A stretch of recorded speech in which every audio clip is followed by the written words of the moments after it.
Josh Okerman in for Ben McLaughlin. We do expect Ben back on the show tomorrow night.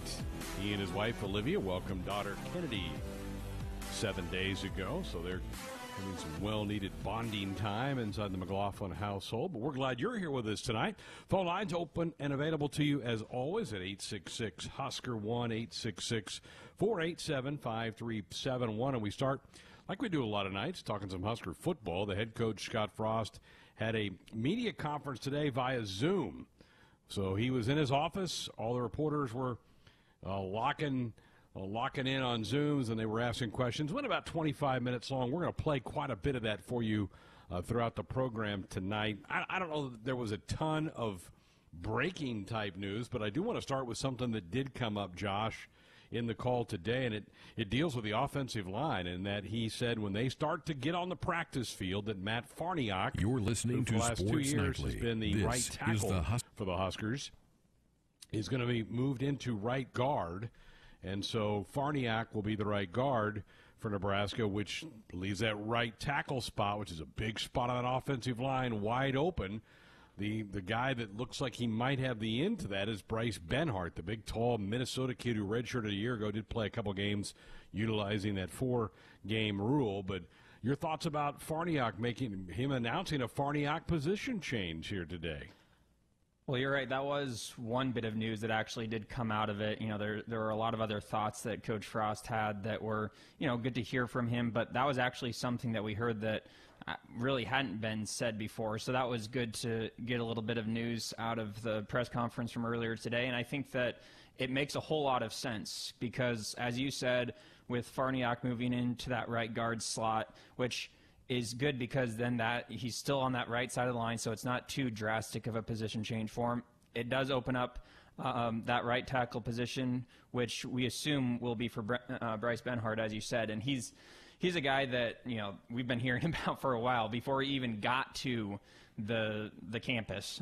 He's a guy that has been the coaches have been talking about a bunch, and there's a reason why. You mentioned his frame, 6'9" and over 300 pounds. It's unbelievable. So he's a guy that you would assume with how much the coaches have been talking about him, the staff have been playing him up, and then you just look at his size and all of that. There's a lot to be excited about. So whenever you can get somebody like that in that rotation on the offensive line and in a starting spot, then obviously that seems like a pretty good move. And then you assume that most of the rest of the offensive line is set, maybe outside of that left guard position. I think that will be a competition. But I think that there's a lot to be excited about with the move. That left guard spot will probably come down between a battle between Bo Wilson, who was the right guard last year, and Trent Hickson, who was for most of the year the starting left guard for the Husker football team. But you're starting to develop some depth, and this wouldn't be set in stone either. Bryce Benhart he needs to go prove when they get out of the practice field in August, he's got to prove he can hold that thing down, because if he doesn't, then you have to shift Farniok back. And the good thing is Matt's played it out there a couple of years, so you could probably make that transition fairly easily. But it was interesting that he tipped his card on that one today. Mm-hmm. I don't, obviously this is things the coaches have been meeting. They've been talking for months. But the worry for me, Josh, is Bryce, and I think he's going to be a tremendous player. He really could have used that spring ball. I mean, that not having that, I think, is going to really hurt Bryce Benhart. Right, and we'll hear from Coach in a little bit, but he kind of mentioned that too. That that's something that there are a lot of guys on the team, a lot of young guys that could have used the spring ball. The only good thing that comes out of it is that most other teams didn't really get through any of their spring practices either. So at least everybody's kind of on a level playing field from that perspective. But yeah, that would have been really nice for him to be able to get, all those spring practices in and be able to try to, start to get some cohesion with the rest of that offensive line. But yeah, it's not just him. There are a lot of other young guys that would have been really nice for them.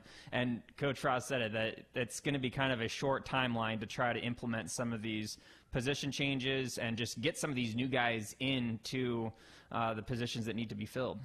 I ought to mention the name Brock Bando, too, as a guy that will fight for that spot at left guard, because he did get some time at that position last year. Also played a little bit of left tackle behind Brendan Hymas on that left side. I was on a national radio show today, and they obviously when you go on those, it's the periphery questions that they ask, the very obvious things about can Adrian Martinez bounce back, and what about J.D. Spielman's loss? What's that do to the wide receiver position? But they asked me, they said, what do you think could be a strength of this team? And I said the offensive line. I really think this offensive line could be pretty good. There's an awful lot of starts there with Farniok and Hymas, and I think Cam Jurgens made a lot of progress last year at the center spot. Yeah, he sure did. And I think that it's something we talked about last week when the Huskers got a couple of linebacker commits, and we were talking about how they are trying to build that outside linebacker position. And that's something that they've been doing with the offensive line over the past couple of years, too, in recruiting. They've really been focusing on that, trying to get some good, talented bodies in that position. And because it hasn't been a strength over the past couple of years. There's no way around it. It just really hasn't been. And I think that it's finally getting to be a spot where, there's a little bit more depth. There's more talent in the position. I think that there's more size and strength after a couple years in the weight room. So I think it's building toward being a strength, like you called it. And I think that there's still a lot of room for improvement. I still think that there's a lot more that can be done. But when you look across the line and you have 3 guys that are returning, or 4 guys really that are returning starters, maybe in different positions, but still guys that have a lot of experience, that can go a long way. Especially, you look around the country all the time, Greg, when we do our position breakdowns each year, just in the Big Ten West.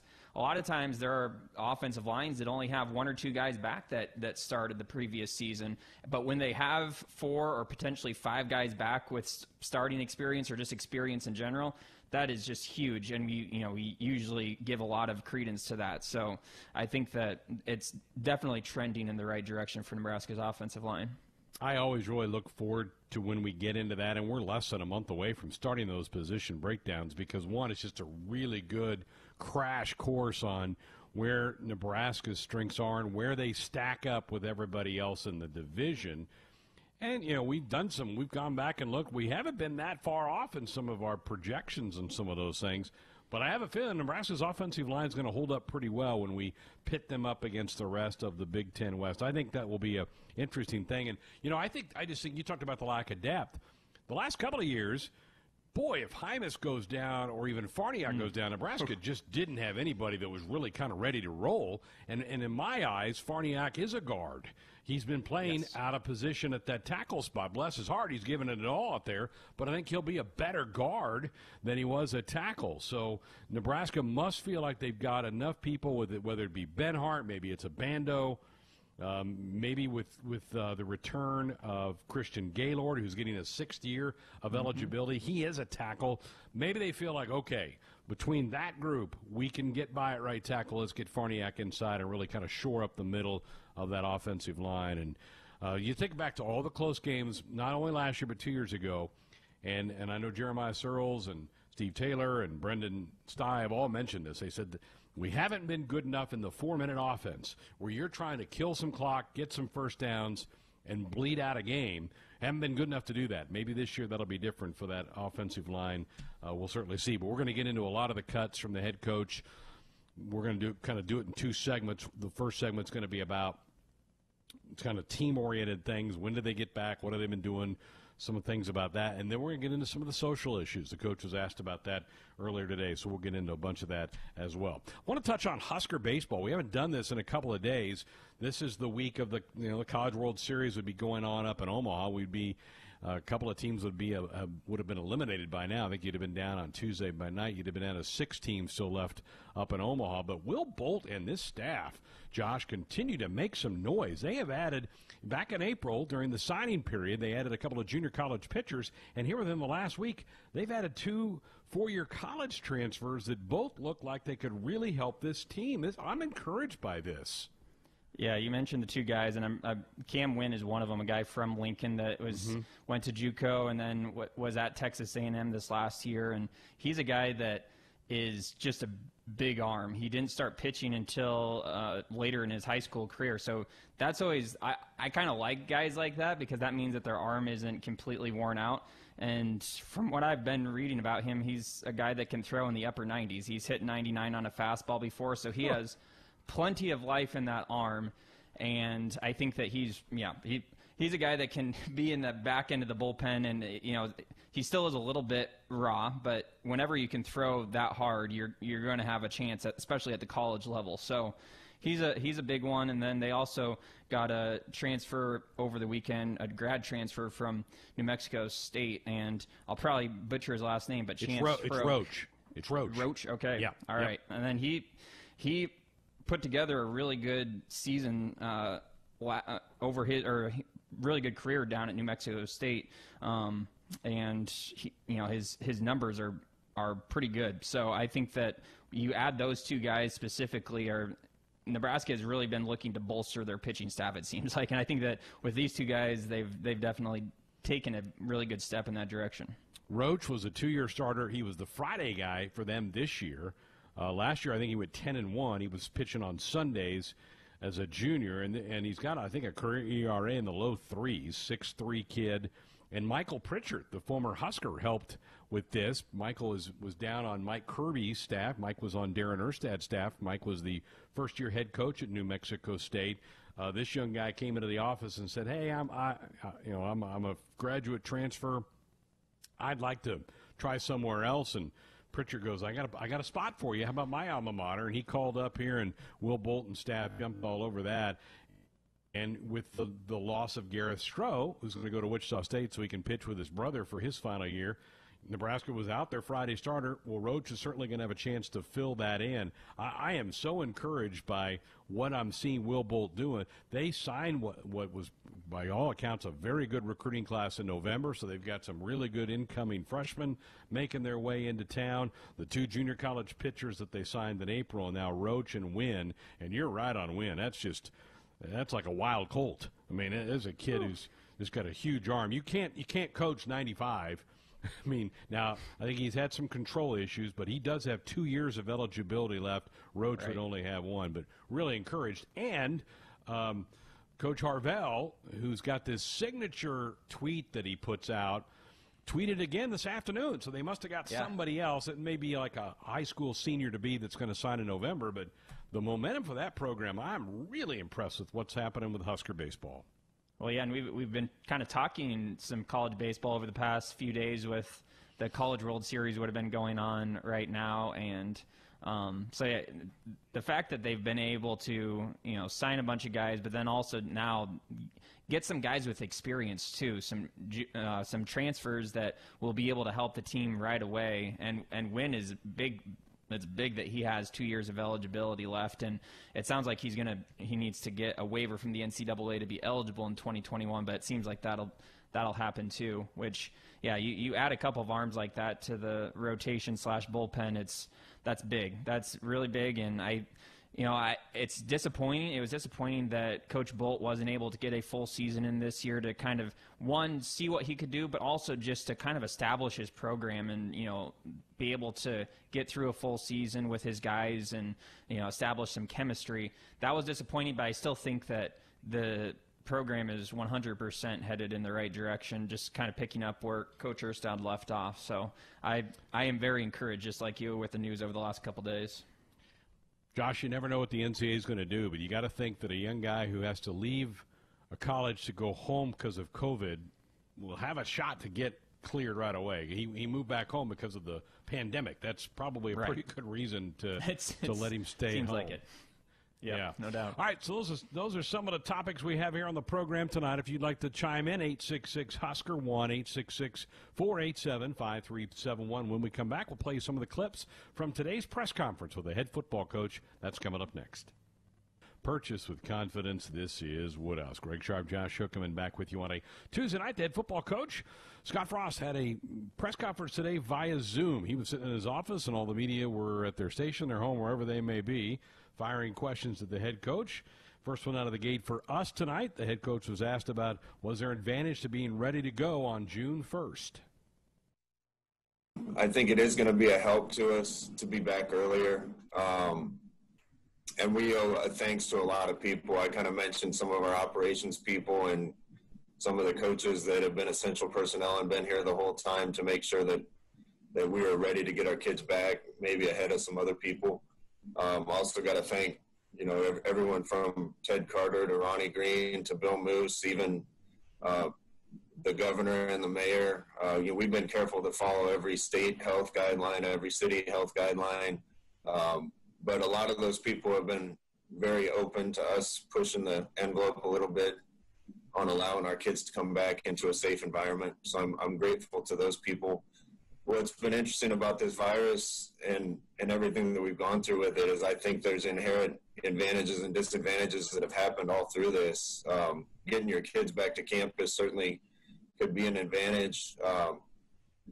But there's schools that have had all 15 spring practices and we got 2. And there's schools in our league that have had a dozen or more and we've had 2.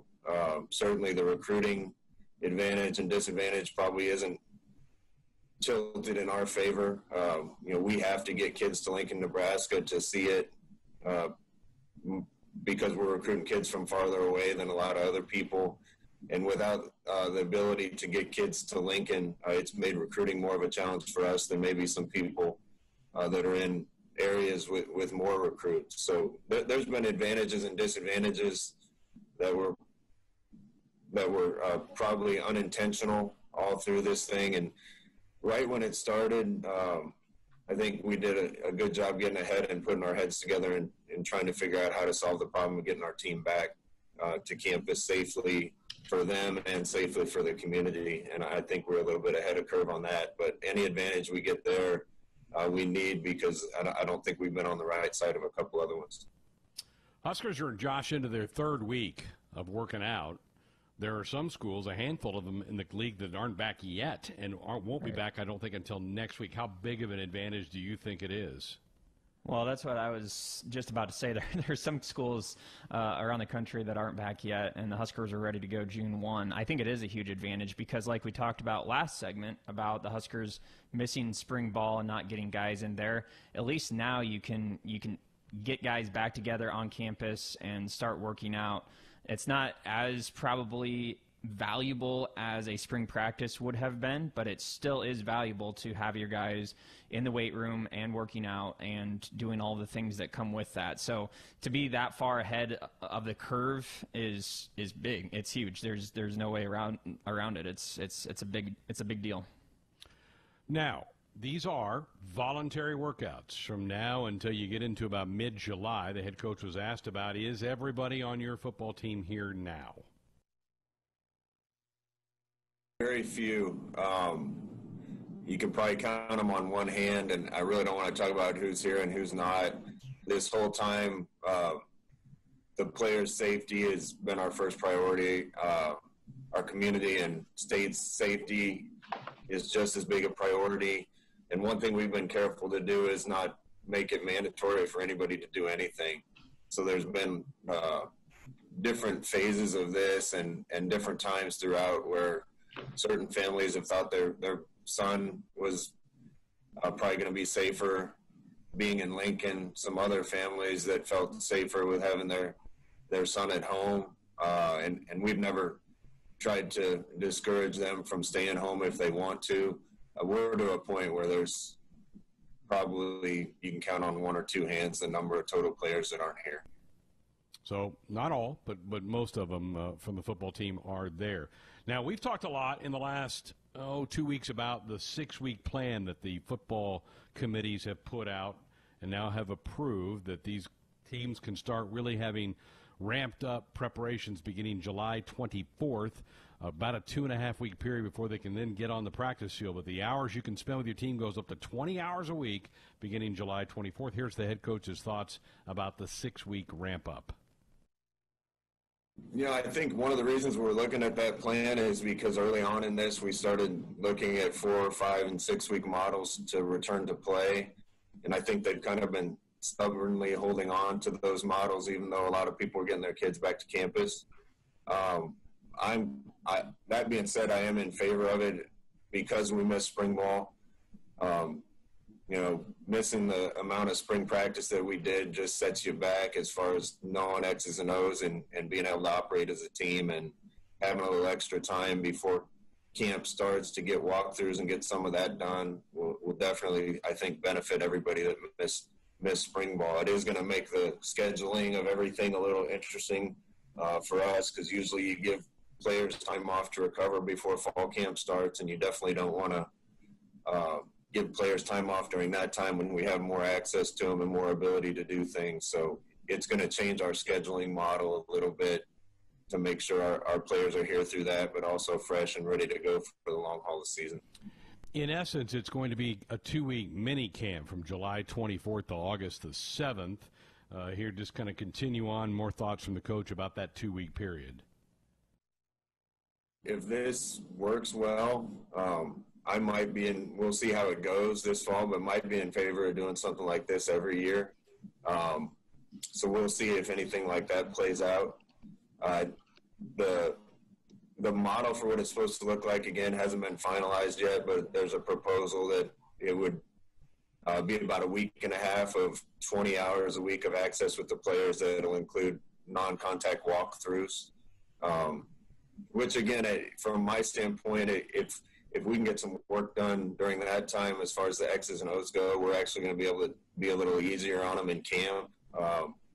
You won't have as much to get installed and as much to do, so maybe you might be able to limit the reps and just basically do enough to get them ready to go out and hit, get used to wearing the pads and get some live reps. But they'll probably, with the added week and a half, you don't have to be in quite as big a hurry to get a lot of reps run and a lot of the X's and O's in. So we'll see if that passes this week. That's the direction it looks like it's going, and I think, like I said, with everybody missing some spring ball, that's some valuable time to just catch up on the X's and O's in the scheme that we missed out on in spring. What do you make of all that, Josh?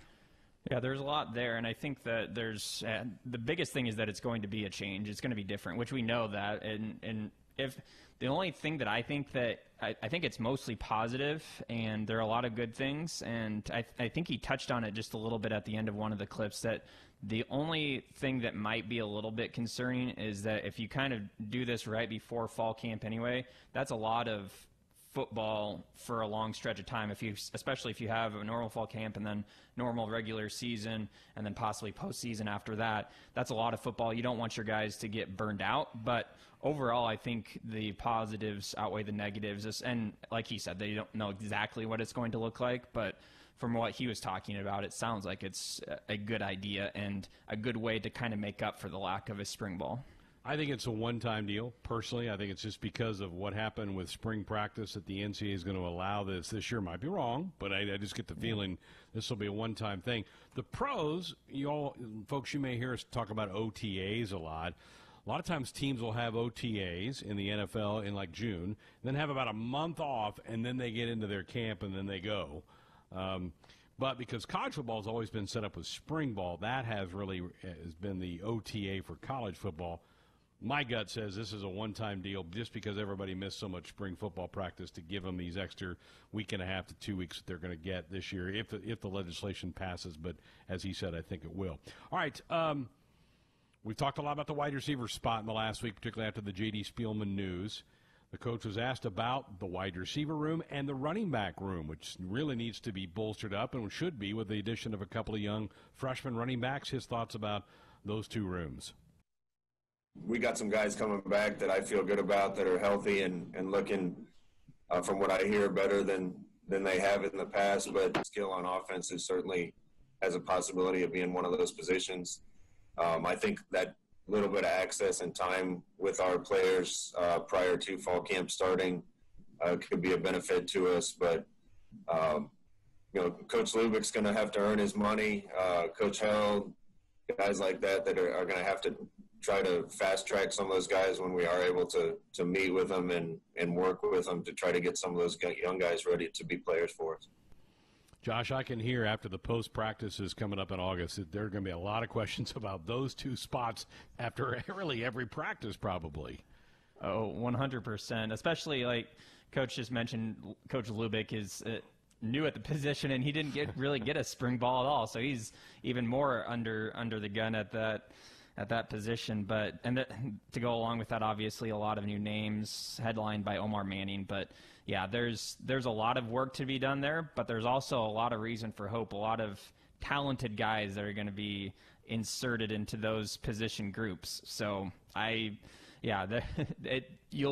think that the majority of the questions, especially early on in fall camp, are going to be about those two positions. You're dead on with that. Yeah. Well, you don't get through a whole press conference without some chat about the quarterback position, and Coach Frost got a question about the quarterback position, but it wasn't about Adrian Martinez, but it was about Luke McCaffrey. Here's his answer. Have any worries or concerns about Luke, to be honest with you. He's one of the hardest working kids on our team.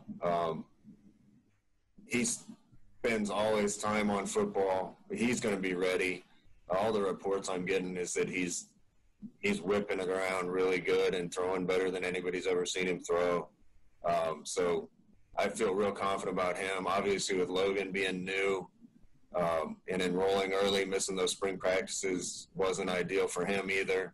But we'll get him caught up. We were sad to see Noah Vedral leave, but I feel great about those three kids and some of the ones behind them. And that is going to allow us the opportunity to focus the repetitions in fall camp on the three guys and Matt Masker and others as well. So I think they'll get plenty of reps in fall, and we'll get Logan caught up.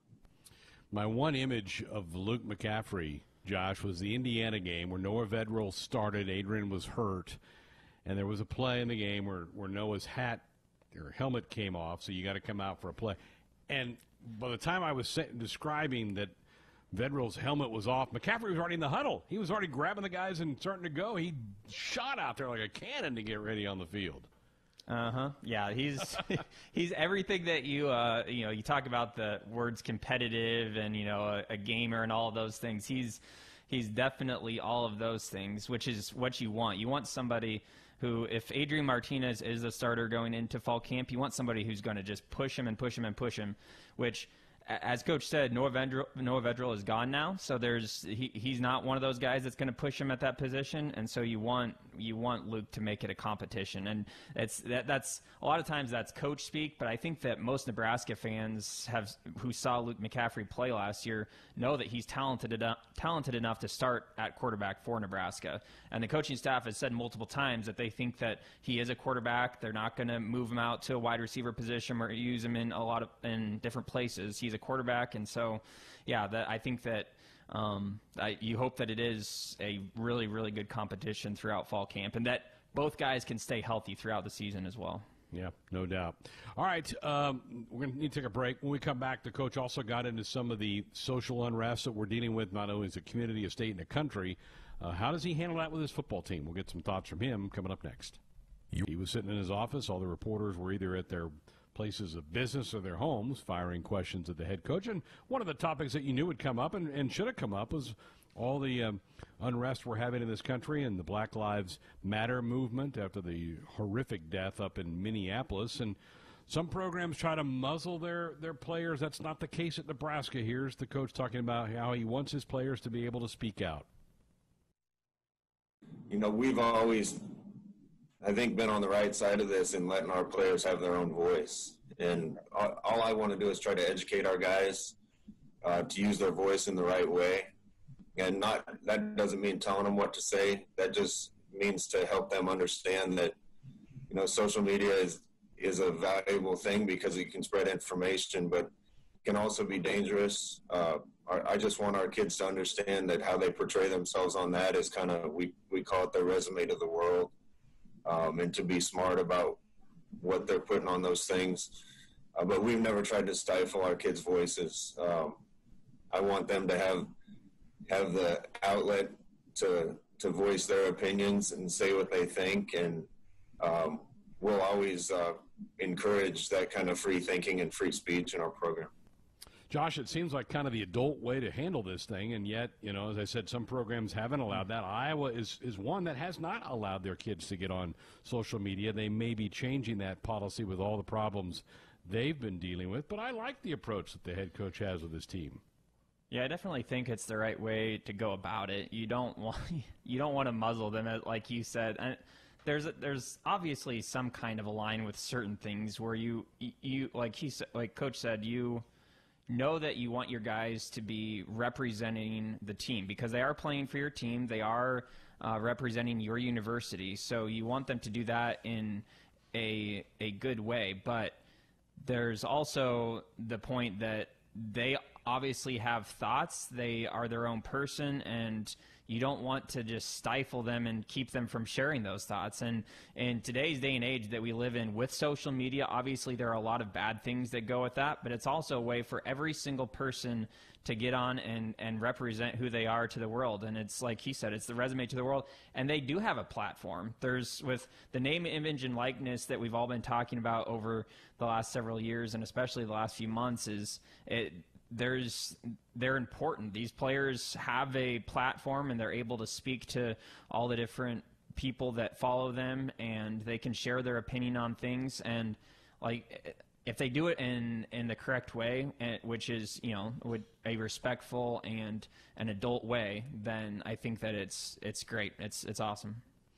All right, here's our last clip from the 25-minute press gathering today, and was the head coach talking about what he thinks has been learned over the last couple of weeks for his players, for everybody in the country as we deal with this as a society.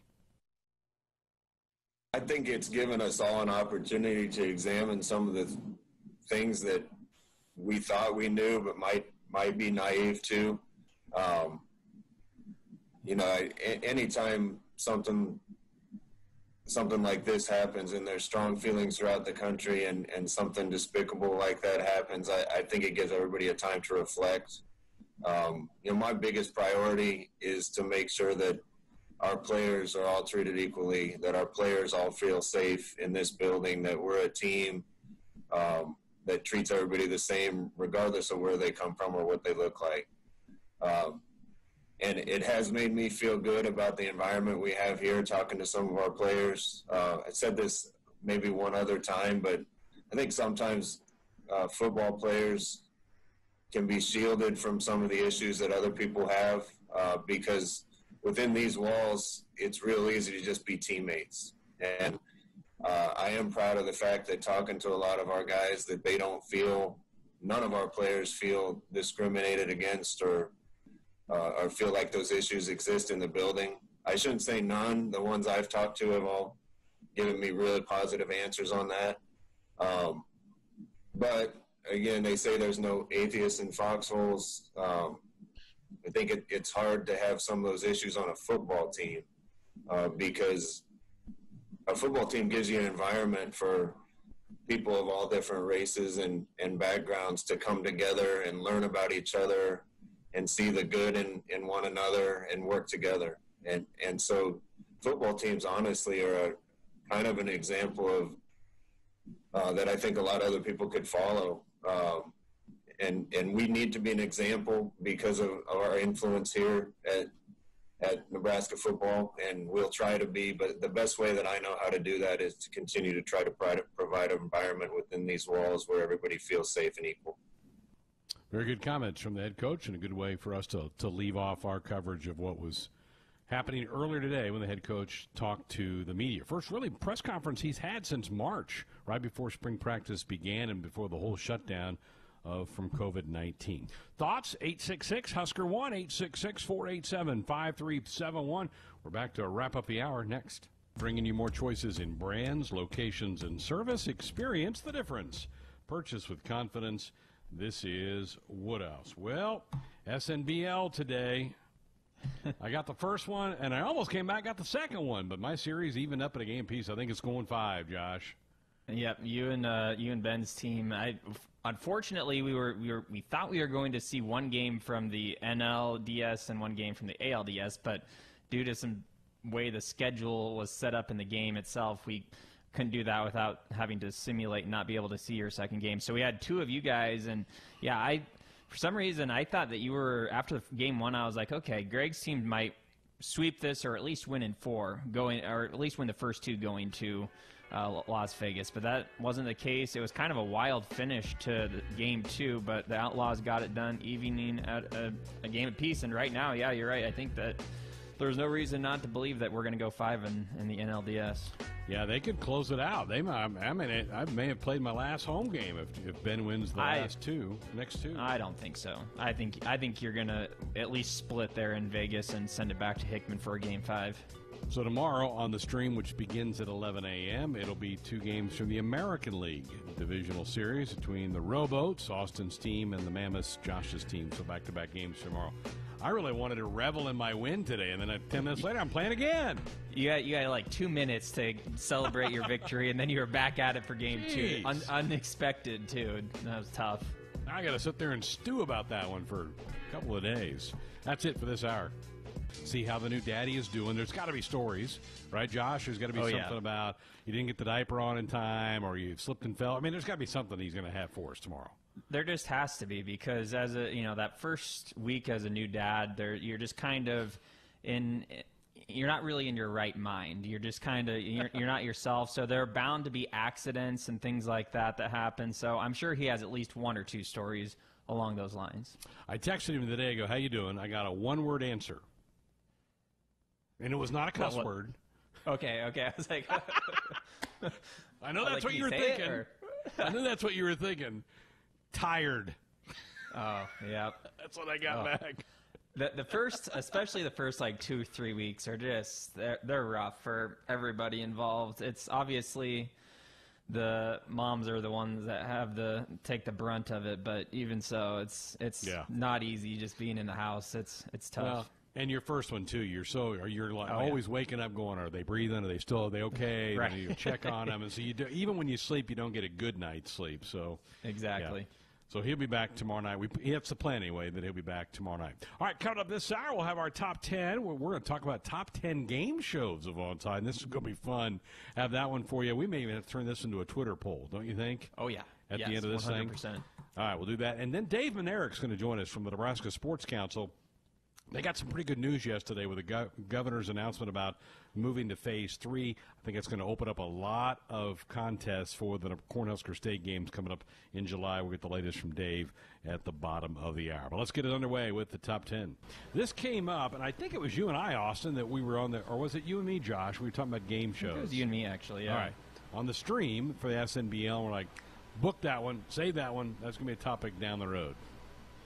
Yeah. And Austin, today, you and I, Austin, were talking about it, and we were getting people chiming in, giving us their thoughts. We were. We did a deep dive on the history of Price is Right, in fact. So we did do a deep dive. Was this hard, tough, easy? What was it?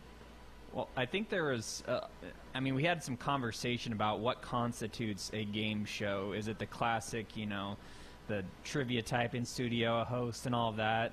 Or can you do the reality-type game shows like Survivor or The Amazing Race or things like that? So I think that was kind of one of the interesting parts to it. But to me, it was really fun just putting this together and thinking about all my favorite game shows.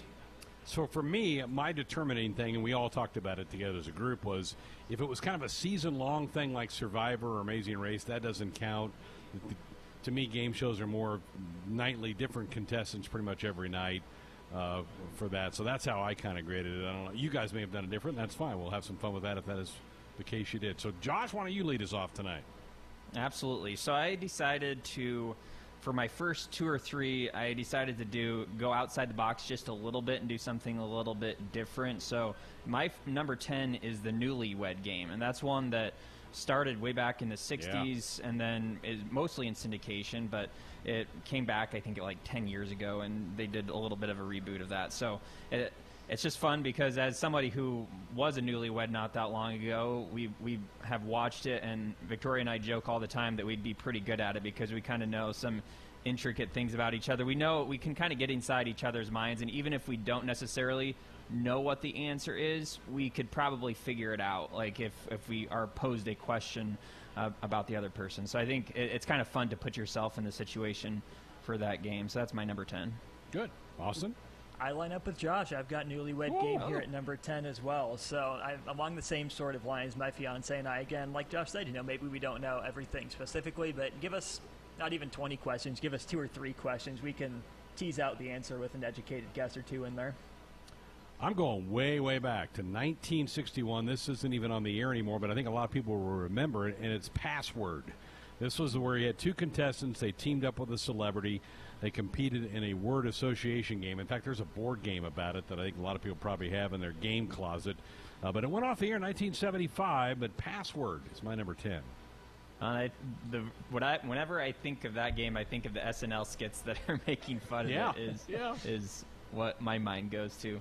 All right, my number 9 is To Tell the Truth, and this is another older one that goes back a ways, and it's kind of run in syndication. I think there was another reboot of it as well, like the Newlywed Game. But to me, this was a game that we did growing up.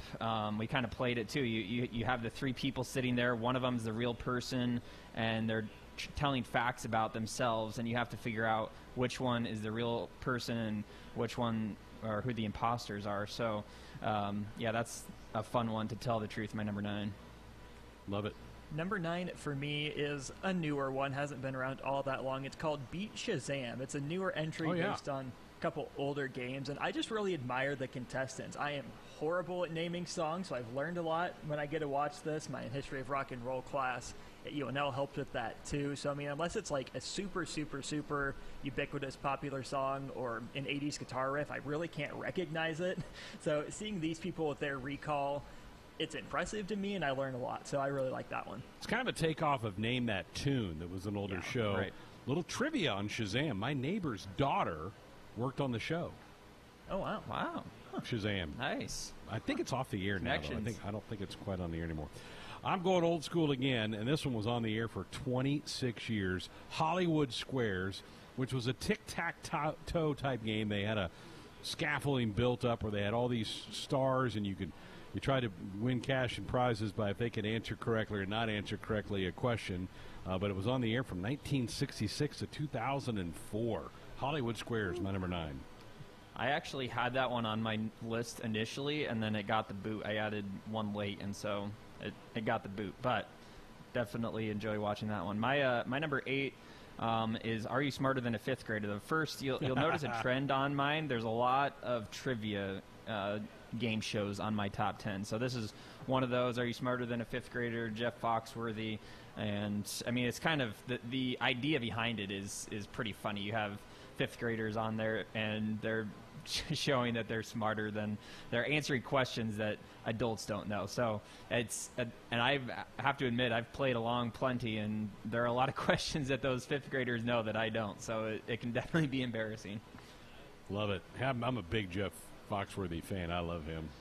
I do too, and that's why I line up with Josh for the second time and only 3 entries here at number 8. We didn't share our list, we promise.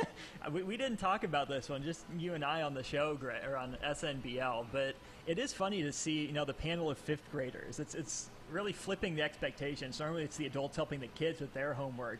This time it's the kids helping the adults, and I don't blame the adults. I mean, they learned this stuff back in 5th grade. That's a long time ago. It probably hasn't been relevant since, so it's more fresh in the kids' brains. But some of these things that people get wrong are just so obvious that it is drilled in your head. I just don't get it. Again, Austin, it's the pressure of being under the lights and under the gun. Your mind just goes to mush sometimes, and you forget stuff. All right, my number 8, you guys may have a little higher up, and it's Let's Make a Deal. It's been around since the 60s. Wayne Brady's the current host of it right now, and it's still on, I think, a lot of TV stations.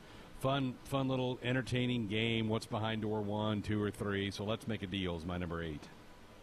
Yeah, that one was actually also initially on my list, but I knocked it off just because it's one that I didn't actually watch a whole lot. And so since these are my favorite game shows, I decided not to have that one on there. So that one did not make my list. My number 7, though, is Cash Cab, another trivia game show, and it's one that I was actually introduced to very recently, within the last year or two, and I have watched it a lot. It's probably not the best run game show or the best trivia game show that there is out there, but it's kind of fun just because it's pretty quick and moves along fast. You get 3 different contestants throughout the or 3 different versions of it throughout the 30 minutes. So it's kind of fast moving and quick paced, which I like.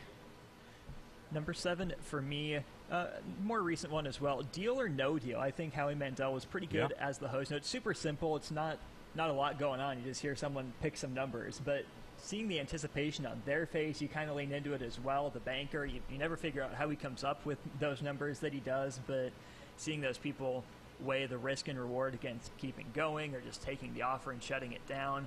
So simple, but very well done. It kept the intrigue even if they lost the top prize pretty early on. The stakes changed, but the investment really didn't.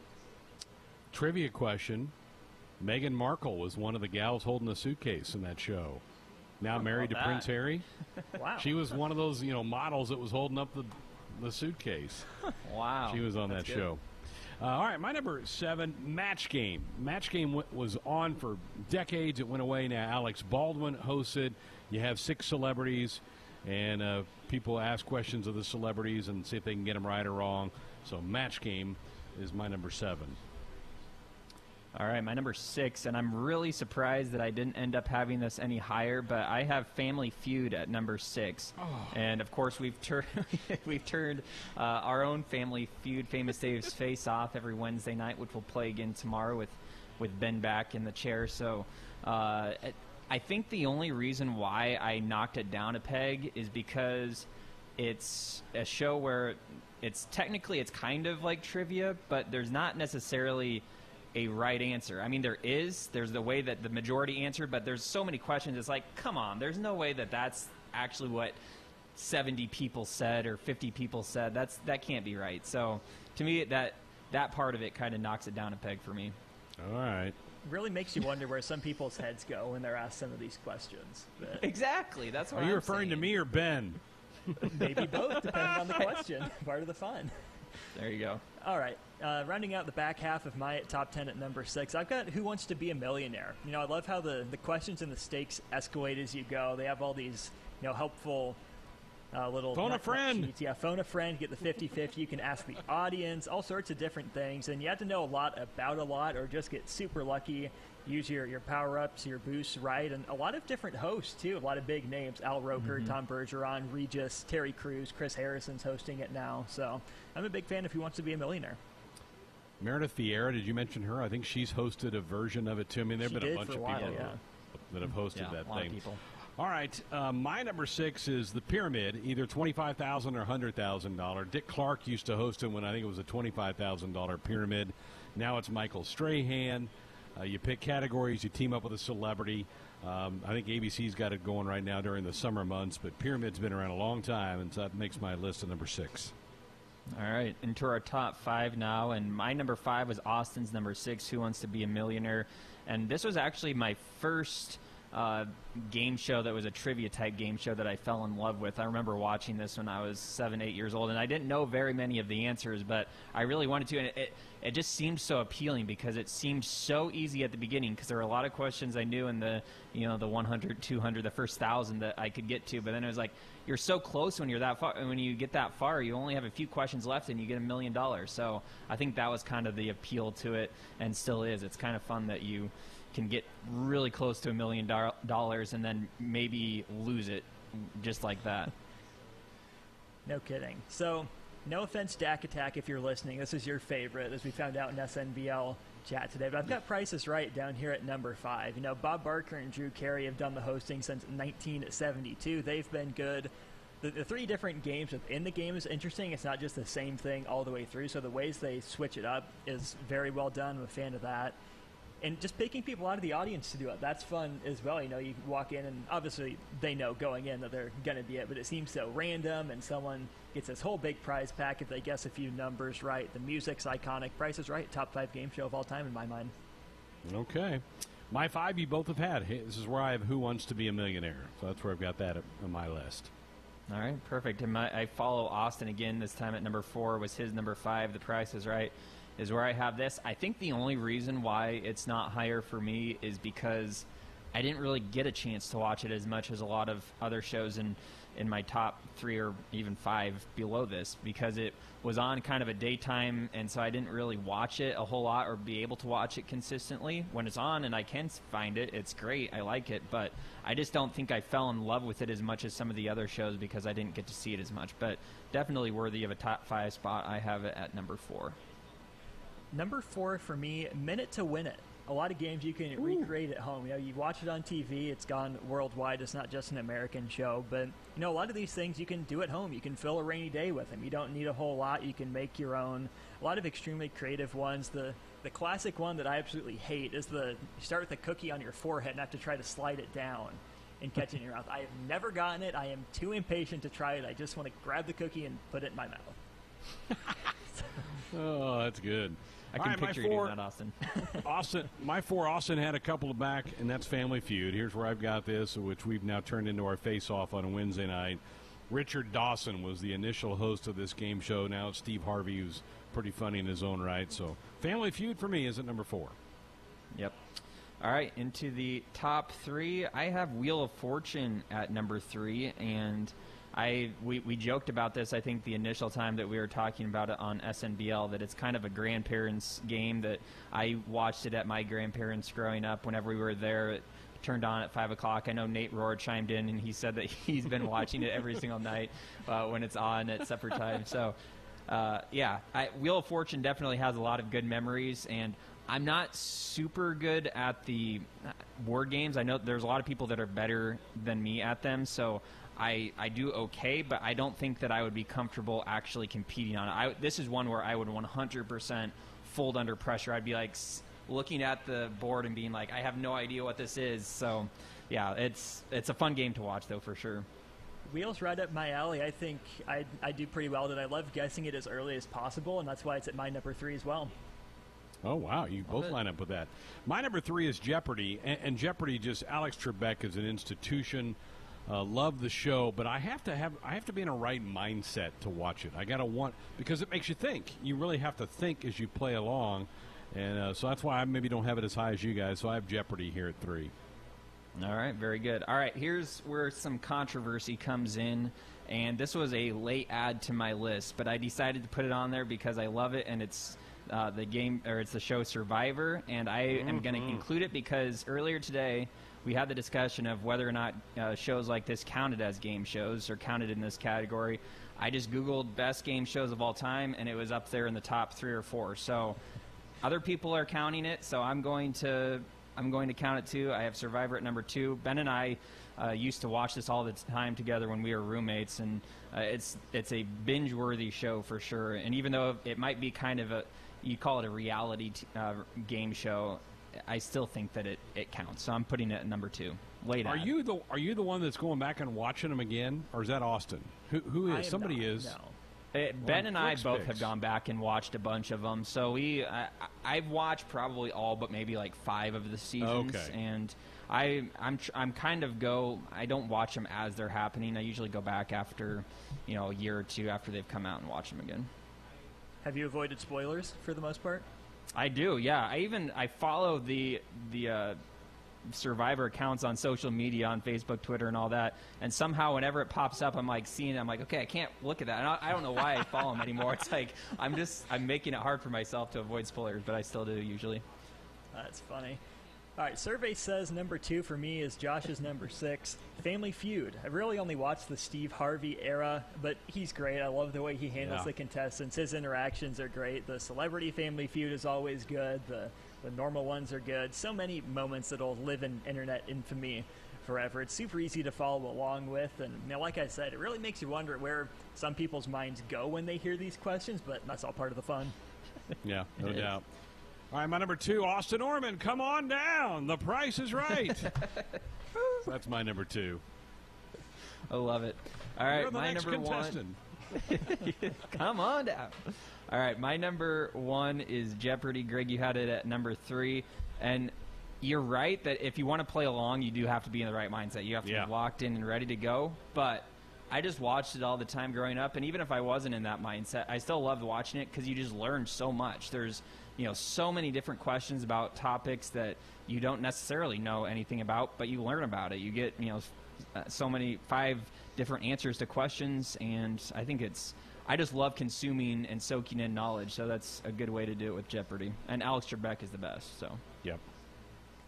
Question, what's the number one game show on my list? Answer, what is Jeopardy? No brainer for me. You two have lined up so much in this thing. We did. It kind of surprises me, but for no discussion, that's pretty impressive. You guys have said it. I love learning from it. I love seeing all these answers. I don't get the whole buzzer strategy and how Holzhauer, whatever his name is, bounces around trying to find the daily doubles. I like the little OCD go down the lines and get them strategy. That makes it so much easier in my head, but apparently that's not the winning strategy. So I'll just sit back and try to guess the answer before the contestants. Yeah, the people that bounce around, Austin, are the ones that are way smarter than us, and that's the reason why they win. So, yes. All right. Well, my number one is Wheel of Fortune. So I go Wheel of Fortune for my number one. So I'm different than you guys. At least we got one of us has a little different thing here. So I guess we got to put together a poll. Jeopardy obviously is going to be on there. Wheels on there. What do you want to put? You want to put Survivor on there for a third option? No, don't do Survivor. Let's make it a true poll. Maybe do Family Feud or Family Feud, The Price is Right. One of those two. Do Price is Right and then put other. Will do. Okay. All right, Austin, that's your challenge. You get us a Runs-Up poll. There's our top 10 list, again, brought to you by Union Bank and Trust. All-time great game shows. Oh, that's fun. Brings back a lot of memories, and like Austin and both guys have said, that for some of these, it takes you back to sitting in your grandpa and grandma's living room watching it because that's what they used to watch, and that's kind of fun to think back and do that.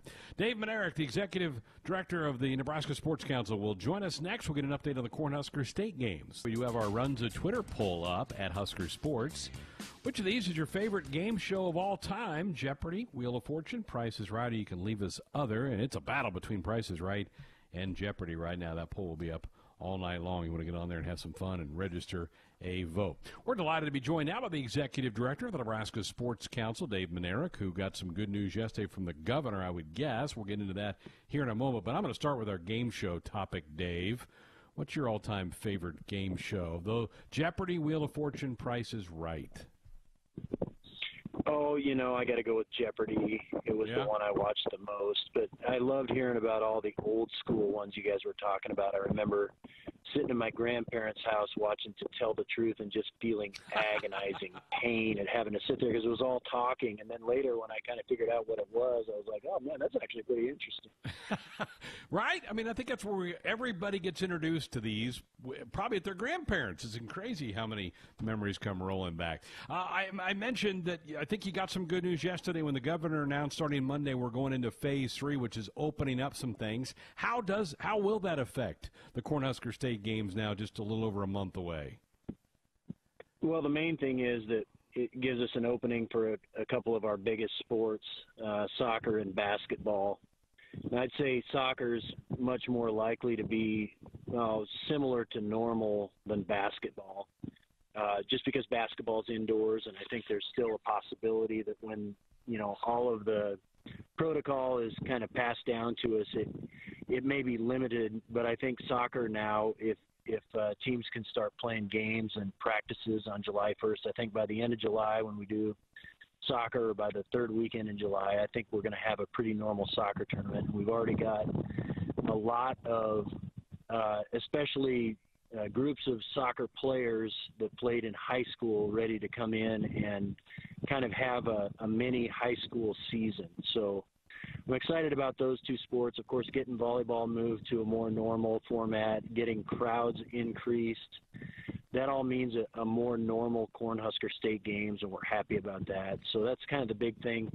Of course, the opening ceremonies is, it's our biggest gathering, and we're still planning to do that as a virtual video type of event, even though, the restrictions were lifted allowing up to 75% capacity. Our surveys are still saying that less than a quarter of the folks out there that frequent Cornhusker State Games events are probably going to be likely to want to attend in a crowd, just so they don't, put themselves in a place where they might catch it or pass it on. So opening ceremonies, we'll do a cool program for folks, but most of the sports now, that really gets us up to a new level, and I'm excited to see what the entries are going to look like in the coming weeks. We've really had a surge of phone calls last night and today from people who are excited that at least those restrictions got moved, so we could have more sports and more people at the sports we're offering.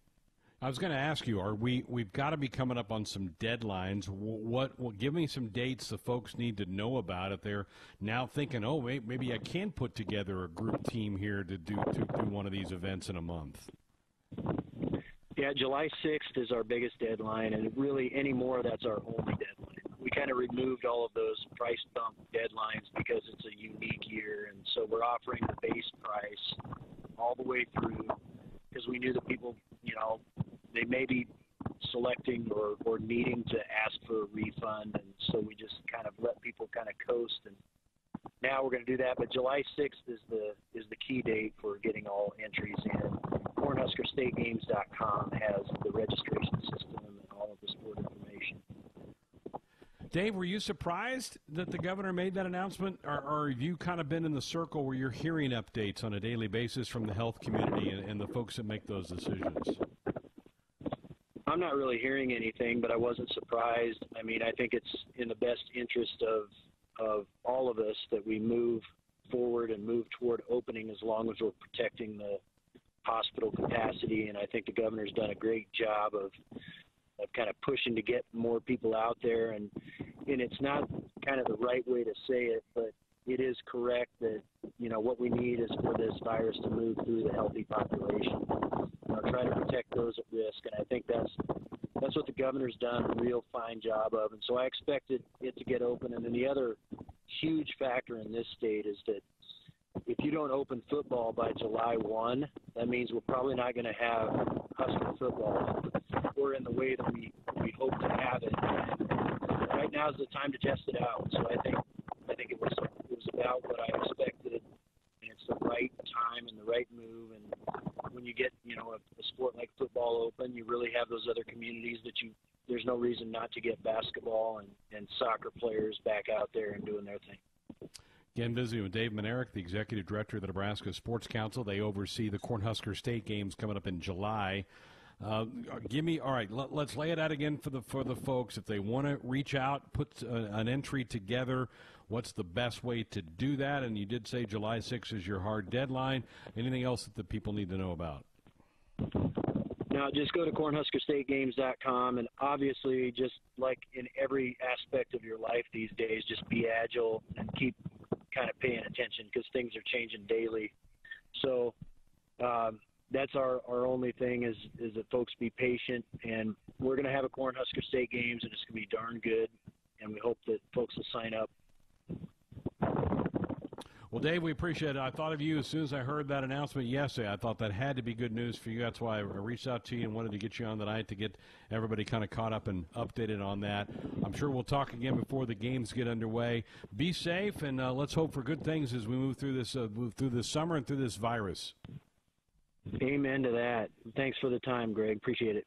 You bet. Dave Manerick, the Executive Director again of the Nebraska Sports Council, with us. Joined us on our Sports Nightly Hotline, brought to you by the Woodhouse Auto Family, bringing you more choices in brands, locations, and service. Experience the difference. Purchase with confidence.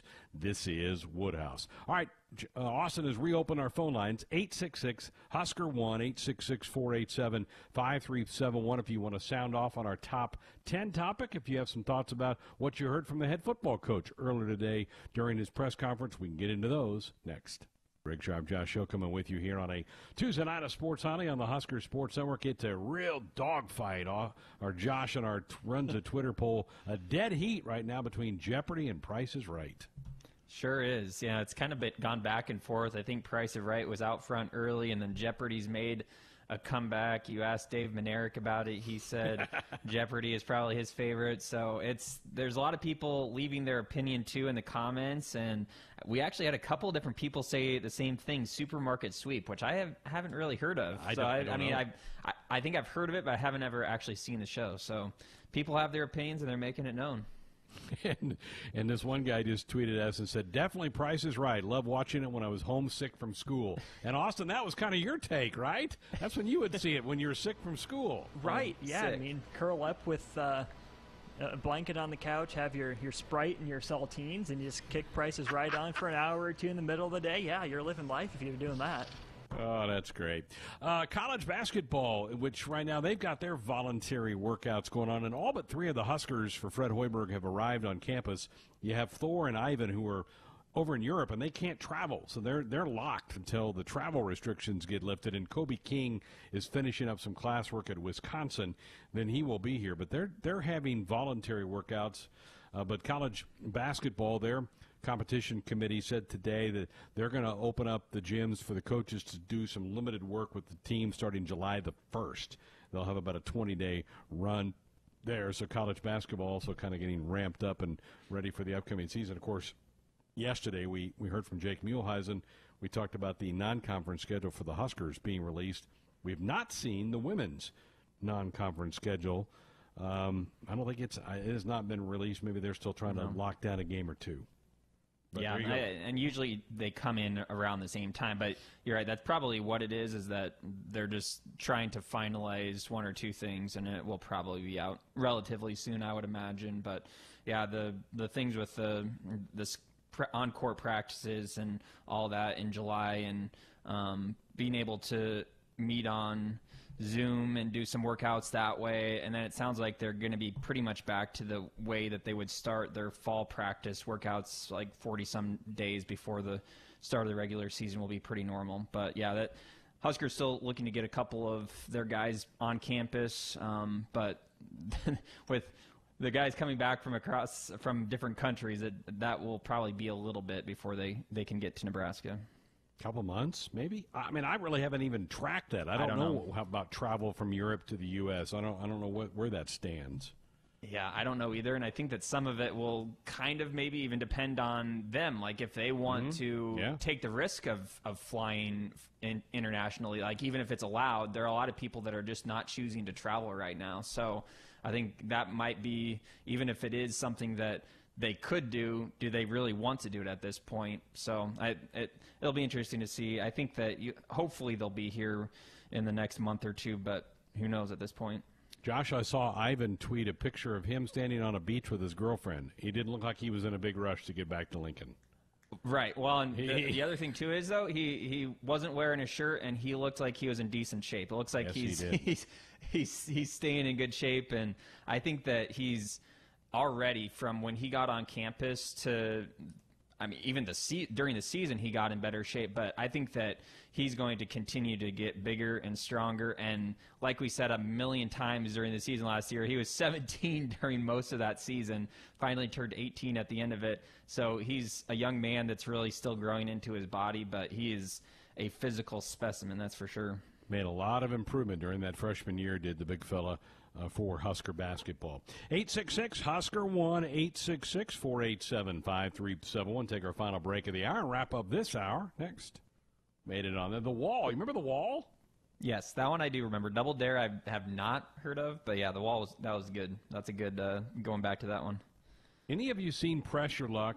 I've heard people talk about it, but I've never sat down to watch that show. That's all. That got made on there too. I have not. Somebody else said Lingo. I haven't heard of that one either. So people are putting out some ones that we haven't even heard of. So I know. I feel like a lot of these I'm going to have to go check out. Obviously we know our top ones. We love Jeopardy and Price is Right and Wheel of Fortune, but the ones that everybody else is throwing out here, we're going to have to go check out. I read the one where the guy said definitely Price is Right. Love watching it when I was homesick from school, and somebody else said, homesick growing up watching Bob Barker was a must. So, yeah, a couple people have made that comment about that. It's a common story, it sounds like.